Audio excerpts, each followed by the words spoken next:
Imposible man siya kung nagsusunod sa mga uniform. Sayang, posible. Para mas tanggalin sa ito. That's our claim. Pwede mo na pinilipat mo. Imposible man siya, posible sa kanya. Dami mistake. Ulan. Nag-washing na naman. This dami mistake with Fred Brown at perfume pa mo. Iwas ko lang, iwas pa ulit-ulit na ba? Perfume pa mo.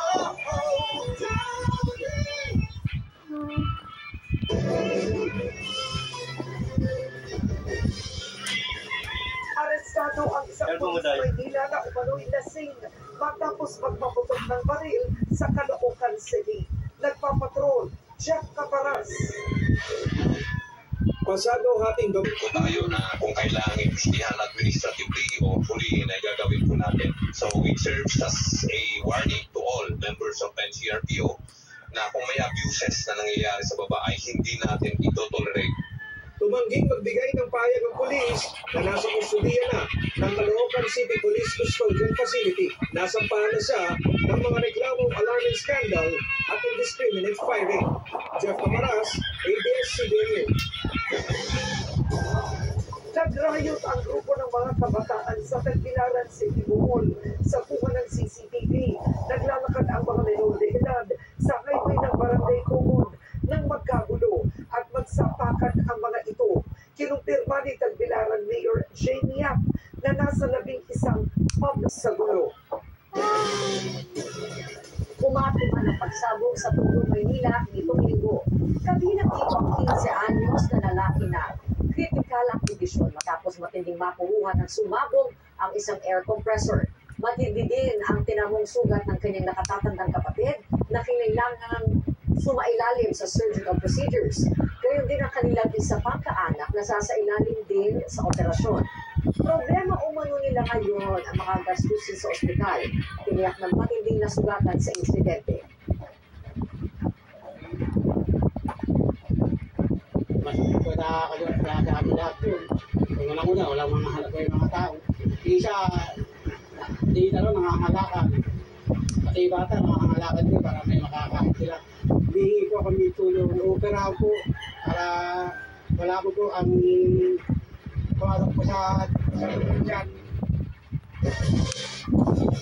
Inanunsyo ng Department of Transportation na simula ngayong Lunes, to-drink ticket sa mga pasaherong nakaranas ng aberya sa pilot run ng cashless payments sa mga istasyon ng MRT Fleet.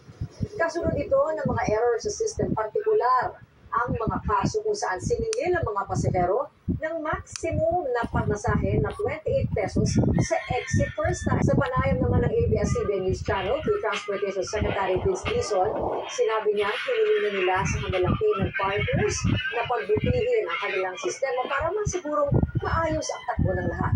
Sa ngayon, Anya, ay ginagawa nila ang lahat para mapabilis at maging komportable ang pagsakay ng mga commuter. Patience of the public habang pinapilot natin ito. Kinausap na natin ang GCash, kinausap na rin natin yung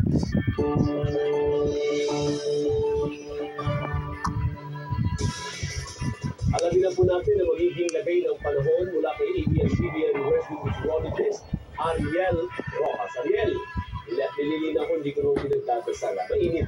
Wala pang habagat kung sa manong panahon na magpapaulan.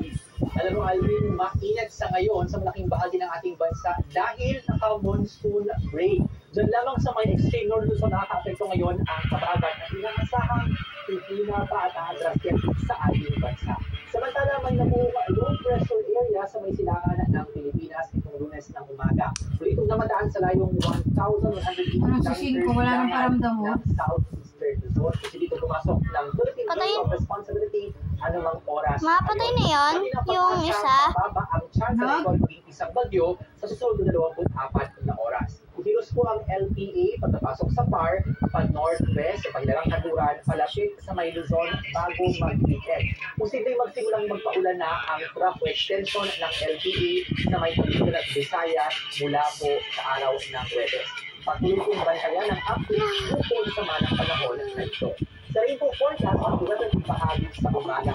Pagsapit ng hapon, iulan sa may Camarines Sur, Calabarzon, ngayon sa may Central Luzon, sa Pangasinan at dyan po sa Abra. May ilang bahagi pa ng Luzon ang uulanin pag lumalim ang gabi. Sa Palawan naman, tanghali ang gabi ang asahan ng mga pagulan dito po sa katluwang parte ng probinsya. Sa Visayas naman, maglandeng sa may Cebu Province at lalang bahagi ng Leyte. Sa Mindanao naman, maghapong uulan sa Basilan, Tulu at Tawi-Tawi. Mas marami na sa pag-ibig. Sa world record ang nasungkit ng Pilipinas. Kasabay nito, inilunsad ang isang bagong Camera Probiotic Soda na eksklusibong ginawa para sa panlasang Pinoy. Nagpapatrol Juan Basenas. Sa isang event sa Quezon City, naging concert party ang eksena.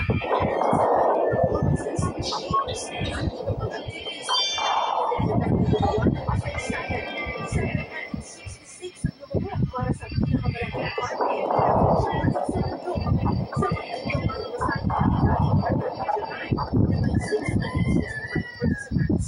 ang selebrasyon ay para ng design ng isang bagong Camera Probiotic Soda.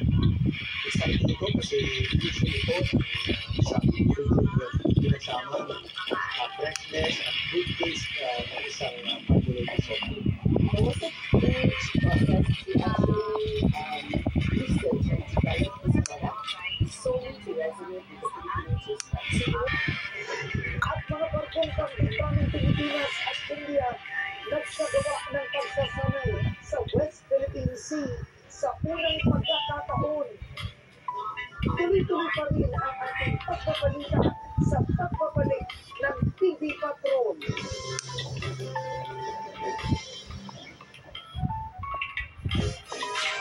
No one's immune to hair fall. Buy new hair fall immunity for 10 times less hair fall. Guaranteed. Ang Monday, nagiging manhid day. Tuesday, tusok-tusok day. Wednesday, Thursday day. Pabalik-balik na naman. It's 4 times blood pressure of genetic brand. That's the very first and also is also a model Dad Nutrition Specialist all its ingredients 100% farm fresh eggs. Wow! Ladies' choice.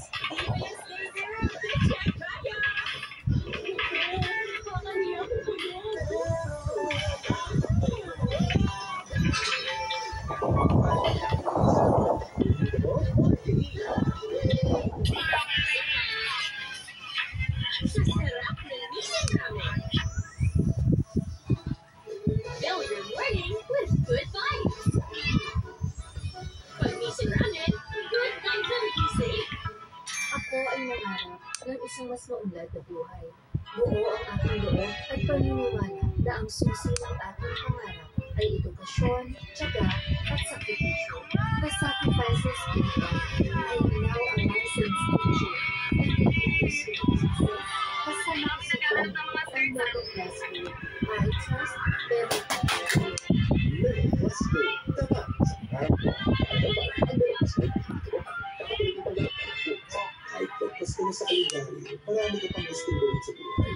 Pero hindi na lang katawan mo. Mag-Delta, Adult Plus na. Gawin mo ng katawan at resistensya nutrients na tama sa edad mo. Tulong para tuloy ang tibay. Delta Adult Plus. Stay taping! Noong last na ang libo. Sunsilk with active fusion lemon oils, vitamins, and proteins para all these Wow! Level 10 daw, para pa 7 ang basa yun. Sinanak!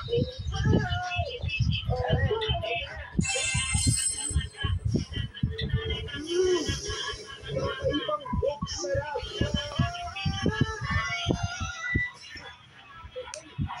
Sarap magical kamay ni Mami. Pagkahapos, mabuti po ang tubo at sipoko.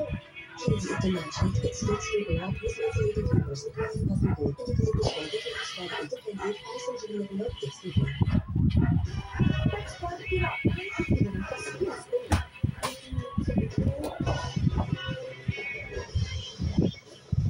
Dumating na sa area si Pangulo Ferdinand Marcos Jr. para sa state visit.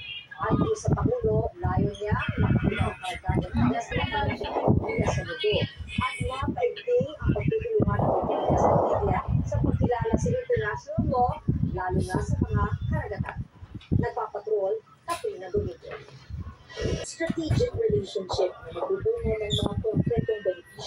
sa mga Pilipino. Ito ang layo ng Pangulong Ferdinand Marcos Jr. sa kanyang 5 araw na state visit sa India. Ayon sa Pangulo, kumpiyansa siyang madaling magkakasundo ang India at ang Pilipinas dahil magkatulang ang pananaw ng dalawang bansa sa pagkilala sa international law. Our shared interest in protecting the rights and welfare of international citizens, our steadfast upholding international law, and our unwavering commitment to regional peace and cooperation serve as a critical foundation of our active and growing maritime cooperation. Nabanggit na ibang bansa ang Pangulo sa kanyang pagpapakita sa Gilmore Base. Pero hindi lingid sa kaalaman ng publiko naman at ilang beses nang nagkaroon ng terms of action sa China sa siguro sa